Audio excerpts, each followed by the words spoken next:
안녕하세요. 황녀의 싸다고 토크 시간입니다. 네, 오늘의 황녀 사연은요. 인간 말종 시누이의 파렴치한 행동 때문에 대판 싸우고 내쫓아버렸다는 어느 한 여성분의 사연입니다. 사연 읽기 전에 구독과 좋아요, 많은 공유 부탁드릴게요. 결혼 8년 차에 두 남매를 키우고 있는 평범한 주부입니다.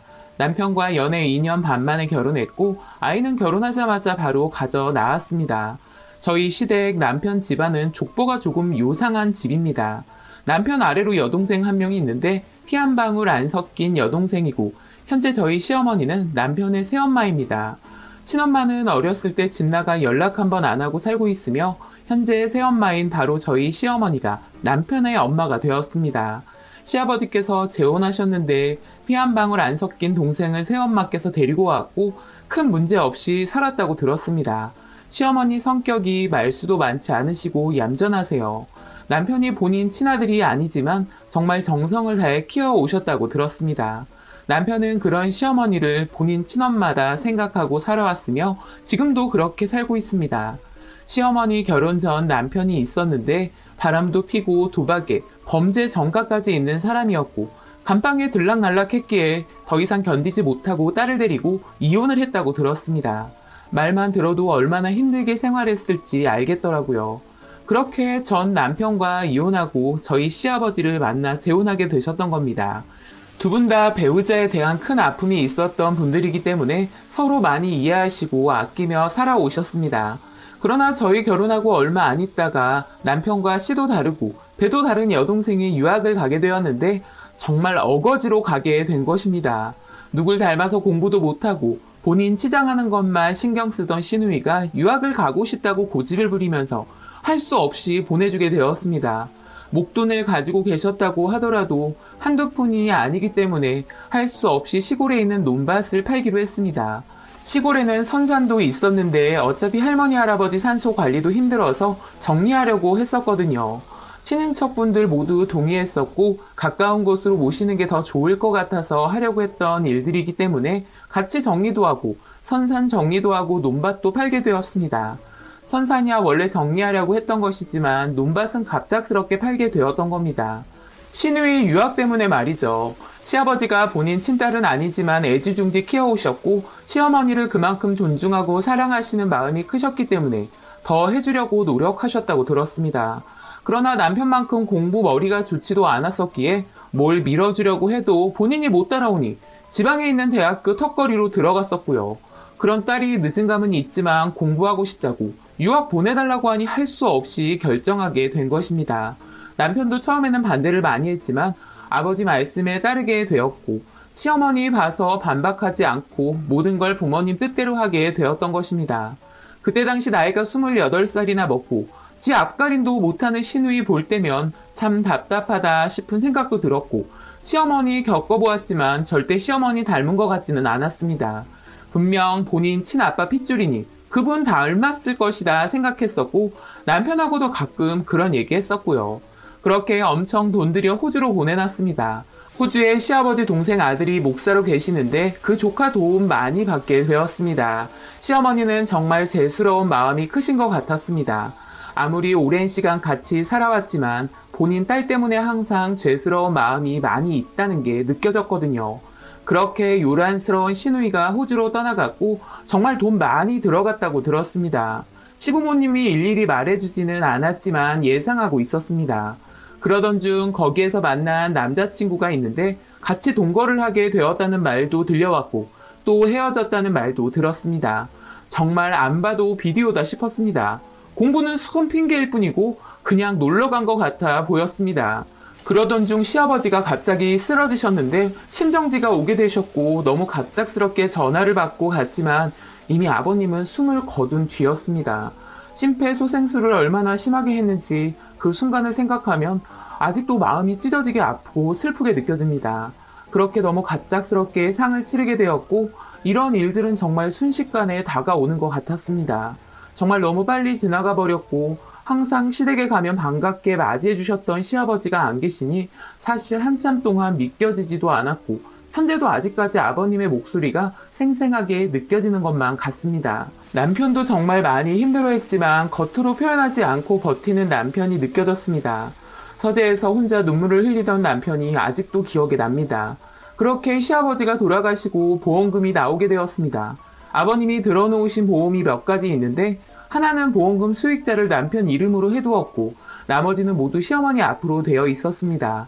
그렇게 서류 정리하면서 보험금에 대해 알게 되었고 모두 정리가 되었습니다. 그런데 진짜 황당한 건 시아버지 돌아가셨을 때 신우이라는 인간은 오지도 않았습니다. 전화 연결도 되지 않고요. 알고 봤더니 술에 취해서 연락을 받지도 못했었고 정말 인간 말종이 따로 없었습니다. 사실 신우이에게 연락했지만 뒤늦게 받았는데 바로 오지도 않았습니다.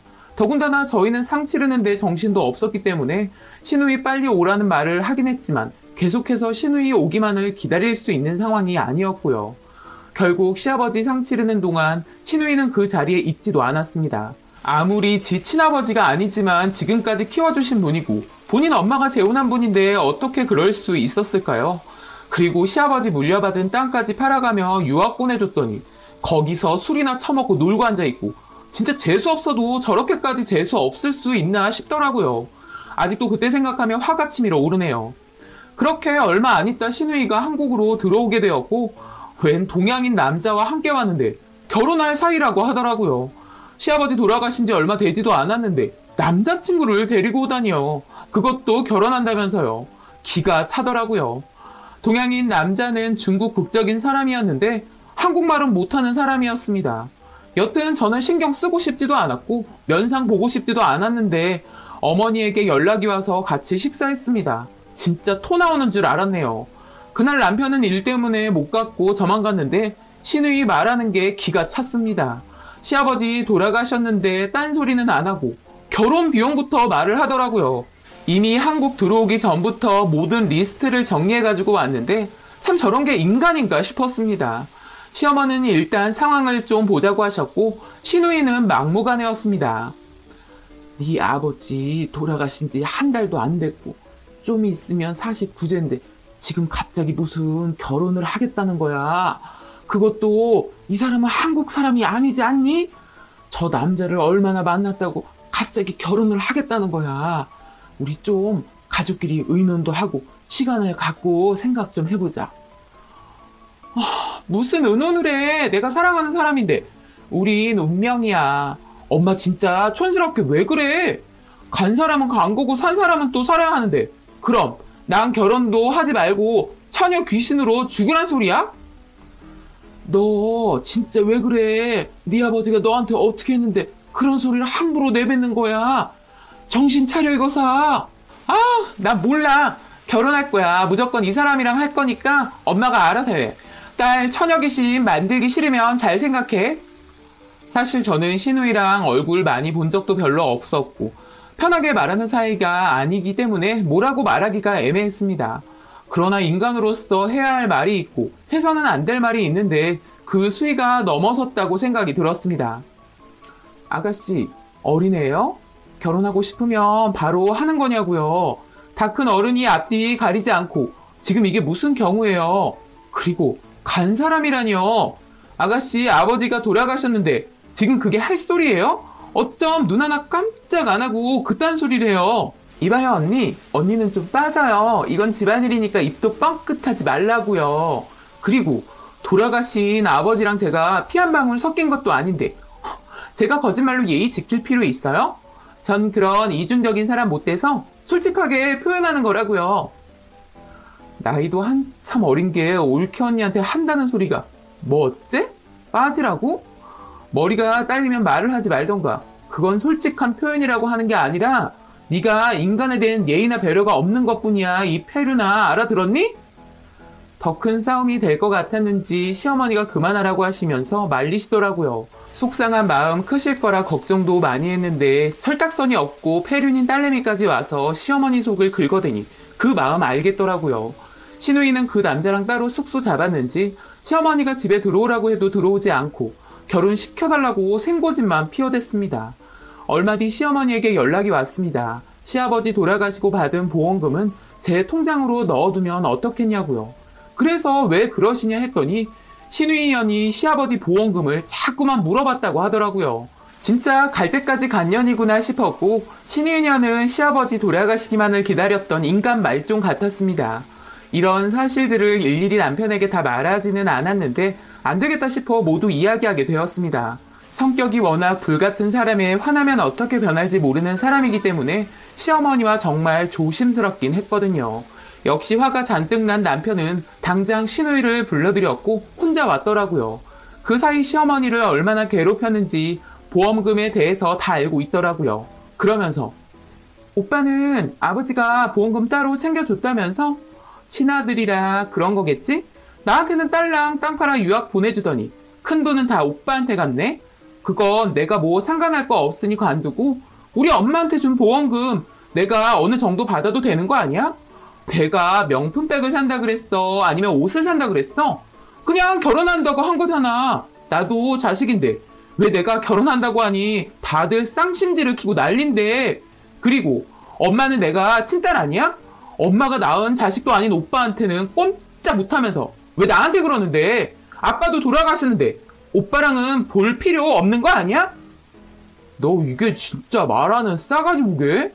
아버지가 너한테 어떻게 했는데 지금 말을 그따위로밖에 못해? 어리광도 정도껏 해야지. 아버지가 돌아가셨는데 코빼기도 안 보이더니 지금 와서 뭐가 어째? 보험금으로 결혼을 한다고? 그게 네 돈이야? 그건 어머니 돈이야. 아버지가 어머니한테 남겨주신 돈인데 너가 뭔데 그 돈을 네 마음대로 하겠다는 거야? 너 당장 이 집에서 나가. 너 같은 동생 필요도 없고 어머니한테도 너 같은 딸은 짐덩어리니까 당장 꺼져. 남편은 정말 많이 참고 또 참아서 말을 했습니다. 손이라도 날아갈까봐 제가 옆에 딱 달라붙어 있었고 일부러 작은 아버지까지 불렀습니다. 동생도 남편 성격 워낙 잘 알고 있어서 그런지 아무 말 안 하고 그대로 나가버렸고 시어머니는 남편에게 미안하다는 말만 연신하셨습니다. 보험금 받은 거 제 통장에 넣어준다면서요. 남편은 그건 아니라면서 아버지가 남은 여생 어머니 편하게 생활하시라고 남겨주신 돈이라면서 절대 동생 주면 안 된다고 말했고 동생이 정말 결혼을 해야 한다면 남편이 낼 거니 어머니한테는 절대 돈 주지 말라고 했습니다. 또다시 동생이 돈 얘기 꺼내면 바로 연락하라고 했습니다. 사실 시어머니한테 저희 집에서 당분간 지내는 게 어떠신지 여쭤봤지만 괜찮다고 하셔서 할 수 없이 저희만 집에 오게 되었거든요.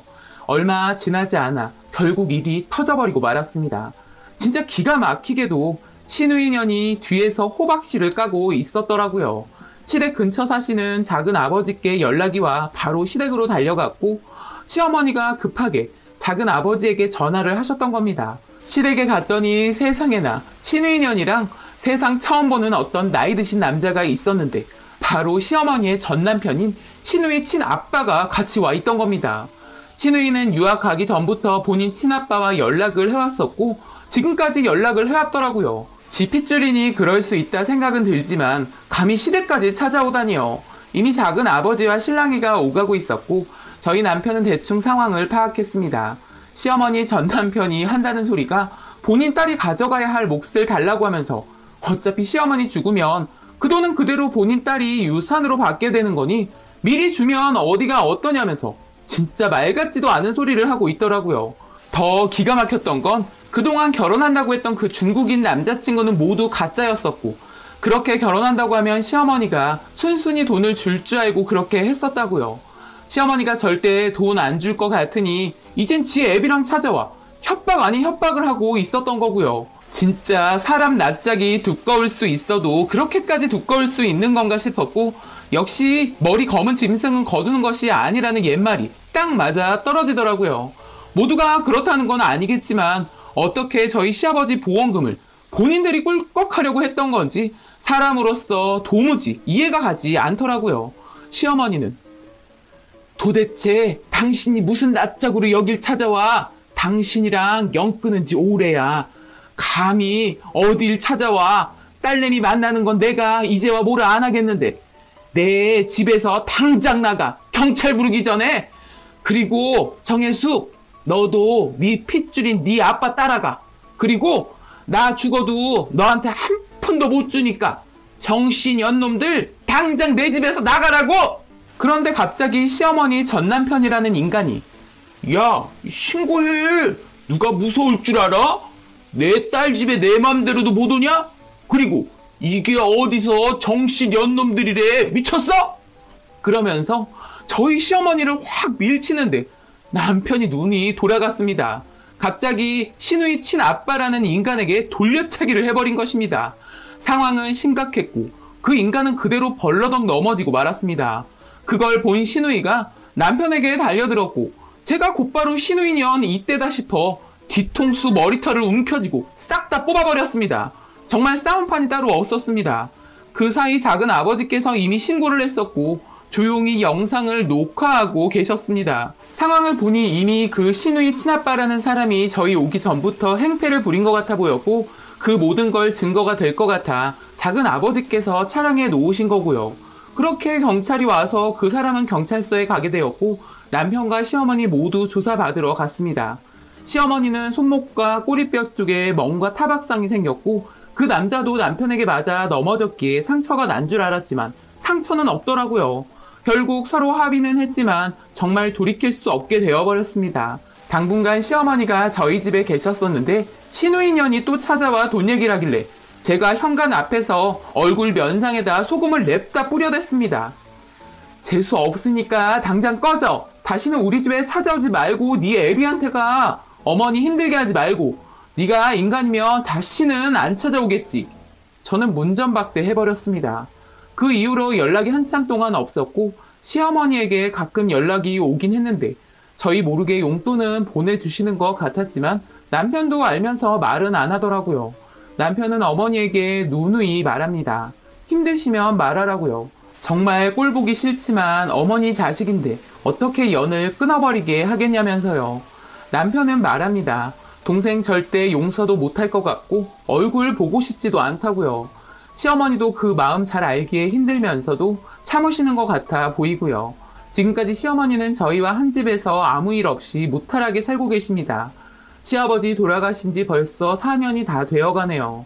아직까지 시아버지 너무 그립고 보고 싶지만 언제나 거실에 걸려있는 시아버지 사진 보며 그리움을 달래봅니다.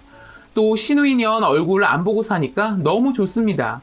원래 자주 봤던 사이도 아니었지만 현재 이렇게 저희 가족 행복하게 오래오래 살았으면 좋겠습니다. 라고 사연 올려주셨습니다. 사연에 나온 이름과 성씨는 모두 가명이니 오해 없으시길 바랍니다. 오늘의 사연 여기까지였고요. 많은 공유와 여러분들의 생각이나 느낀 점이 있다면 댓글로 표현해 보시기 바랍니다.